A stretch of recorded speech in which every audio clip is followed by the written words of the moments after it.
السلام علیکم ورحمۃ اللہ وبرکاتہ۔ بسم اللہ الرحمن الرحیم۔ الحمد للہ رب العالمین والصلاة والسلام علی رسولہ الامین نبینا محمد وعلی آلہ واصحابہ اجمعین ومن تبعهم بإحسان الى یوم الدین، اما بعد۔ اعوذ باللہ من الشیطان الرجیم، بسم اللہ الرحمن الرحیم۔ هو اللہ الذی لا الہ الا هو عالم الغیب والشہادة هو الرحمن الرحیم۔ هو اللہ الذی لا الہ الا هو الملك القدوس السلام المؤمن المهيمن العزيز الجبار المتكبر سبحان الله عما يشركون۔ هو الله الخالق البارئ المصور له الأسماء الحسنى يسبح له ما في السماوات والأرض وهو العزيز الحكيم۔ رب اشرح لي صدري ويسر لي أمري واحلل عقدة من لساني يفقهوا قولي۔ سبحانك لا علم لنا إلا ما علمتنا إنك أنت العليم الحكيم۔ رب زدني علما۔ اللهم صل على محمد وعلى آل محمد كما صليت على إبراهيم وعلى آل إبراهيم إنك حميد مجيد۔ اللهم بارك على محمد وعلى آل محمد كما باركت على إبراهيم وعلى آل إبراهيم إنك حميد مجيد۔ ہماری گفتگو چل رہی تھی سورۃ الحشر کی آیتوں کے حوالے سے، اور کل کی کلاس میں ہماری بات پہنچی تھی آیت نمبر 21 تک، اور سورۃ الحشر کی 3 آیتیں رہ گئی تھی، آیت نمبر 22، 23، 24۔ آج یہیں سے ہم آغاز کریں گے انشاءاللہ۔ اور یہ وہ تینوں آیتیں ہیں سورۃ الحشر کی کہ جن آیتوں کے اندر اللہ رب العالمین نے اپنے اسماء و صفات کا تذکرہ کیا ہے، اپنے مختلف نام بتائے ہیں، اپنی مختلف صفتیں بتائی ہیں، اور اپنی مختلف خوبیوں کا، اوصاف کا، ناموں کا تذکرہ کیا ہے۔ اور پھر اخیر میں اللہ رب العالمین نے ایک بات یہ بیان کی کہ یہ جو سارے نام جس ذات کے ہیں اور جس رب کے ہیں، اس رب کی تمام چیزیں، آسمان و زمین کی ساری چیزیں اس کی تسبیح بیان کرتی ہیں۔ آئیے دیکھتے ہیں کہ آیتیں کون سی بڑی پیاری آیتیں ہیں۔ اللہ کا نام اور ان آیتوں میں اس کا تذکرہ، اور اتنی خوبصورتی سے تذکرہ کہ آپ پڑھتے جائیں اور جھومتے جائیں، اور جو ہے آپ بہترین، مطلب آپ کو اگر ترجمہ معلوم ہو، معنی مطلب معلوم ہو، قرآن کی تاثیر اگر آپ اپنے اندر جو ہے محسوس کرتے ہوں، تو آپ کو لگے گا کہ کتنی پیاری آیتیں ہیں، کتنا مبارک کلام ہے۔ هو اللہ الذی لا الہ الا هو عالم الغیب والشہادہ هو الرحمن الرحیم۔ اللہ رب العالمین کیا بیان کرتے ہیں؟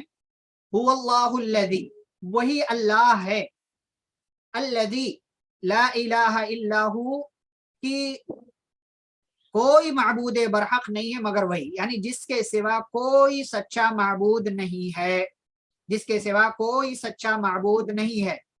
عالم الغیب والشہادہ، وہ غیب کا اور حاضر کا جاننے والا ہے۔ هو الرحمن الرحیم، وہی رحمان ہے، وہی رحیم ہے۔ هو اللہ الذی لا الہ الا ہو، وہی اللہ ہے جس کے سوا کوئی سچا معبود نہیں۔ الملک، جو بادشاہ ہے۔ القدوس، جو نہایت پاک ہے۔ السلام، جو سلامتی والا ہے۔ المؤمن، جو امن دینے والا ہے۔ المہیمن، جو نگہبان ہے۔ العزیز، جو زبردست ہے۔ الجبار، جو بہت ہی طاقتور ہے۔ المتکبر، بڑائی والا ہے۔ سبحان اللہ عما یشرکون، اللہ کی ذات پاک ہے ان تمام چیزوں سے جس کو یہ لوگ شریک کرتے ہیں۔ هو اللہ الخالق البارئ المصور له الاسماء الحسنى، وہی اللہ ہے کہ جو الخالق، جو خالق ہے، الباری، ایجاد کرنے والا ہے، المصور، تصویر بنانے والا ہے، لہ الاسماء الحسنى، اس کے بہت اچھے اچھے پیارے نام ہیں۔ یسبح لہ، اس کی تسبیح بیان کرتی ہیں۔ ما فی السماوات، وہ ساری چیزیں جو آسمانوں میں ہیں، والارض، اور جو زمینوں میں ہیں، وہو العزیز الحکیم، اور وہ غالب ہے، حکمت والا ہے۔ آپ ان آیتوں میں غور کریں، ان آیتوں میں اللہ رب العالمین کے مختلف صفات، مختلف نام اور مختلف اسما کا تذکرہ ہے۔ اللہ ایک، اور عالم الغیب والشہادہ صفت ہے 2، رحمان 3، رحیم 4، الملک 5، القدوس 6، السلام 7، المؤمن 8، المہیمن 9، العزیز 10، الجبار 11، المتکبر 12، پھر اس کے بعد الخالق 13، الباری 14، المصور 15 اور العزیز 16 اور الحکیم 17۔ ان 3 آیتوں میں اللہ رب العالمین نے تقریباً اپنے 17 ناموں اور اوصاف کا تذکرہ کیا ہے، یہ اس کے اسماء و صفات ہیں۔ اور ہم جانتے ہیں کہ توحید کی 3 قسمیں ہیں، توحید ربوبیت، توحید الوہیت، توحید اسماء و صفات۔